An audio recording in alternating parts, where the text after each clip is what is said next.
WWE Universal Champion, the American Nightmare,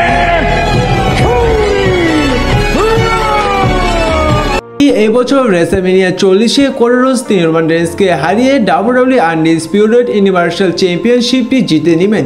দেখুন বর্তমানে আপনারা যেমনটা দেখছেন যে কোডি রোডসকে WWE অনেক স্ট্রং দেখাচ্ছে এবং টানা 2টি মানডে নাইট রতে কোডি রোডসকে ভয়ঙ্করভাবে আক্রমণ করেছে রক এবং রকের সাথে রোমান রেইন্স এবং WWE এর থেকে বোঝাচ্ছে যে এবার কোডি রোডসকে যেহেতু স্ট্রং দেখাচ্ছে এবং তারই কারণে এবার হয়তো কোডি রোডসকে এই বছর রেসলম্যানিয়া 40-এ নিউ আনডিসপিউটেড ইউনিভার্সাল চ্যাম্পিয়ন বানিয়ে দিতে পারে।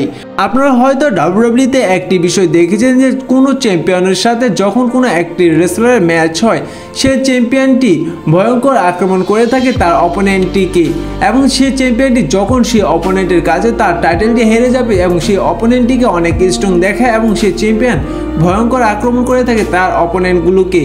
যখন সে চ্যাম্পিয়নের সাথে তার অপোনেন্টের একটি ম্যাচ অনুষ্ঠিত হয় সে জায়গায় দেখা যায় যে তার অপোনেন্টটি সে চ্যাম্পিয়নকে হারিয়ে নিউ চ্যাম্পিয়ন হয়ে গিয়েছে। আর এবার তেমনই কিছু স্টোরিলাইন দেখা যাচ্ছে কোডি রোডস এবং রোমান রেইন্সের ম্যাচটি ঘিরে।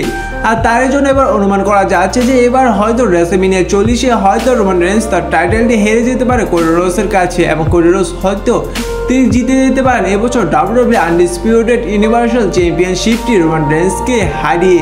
এবং কোডি রোডসকে এত ভয়ঙ্কর আক্রমণের শিকার হওয়ার কারণ হচ্ছে যাতে করে কোডি রোডসকে আরও দর্শকরা সাপোর্ট দেয় এবং কোডি রোডসকে আরও দর্শকরা ভালোবাসুক, যার কারণে এবার হয়তো এমনই কিছু অ্যাঙ্গেল দেখিয়েছে WWE। এখন আপনাদের কি মনে হয় আসলে কি এবছর কোডি রোডস রোমান রেইন্সকে হারিয়ে নিউ WWE আনডিসপিউটেড ইউনিভার্সাল চ্যাম্পিয়নটি নিজের করে নিতে পারবেন এবং করতে পারবে তার এই স্টোরি লাইনটি ফিনিশ?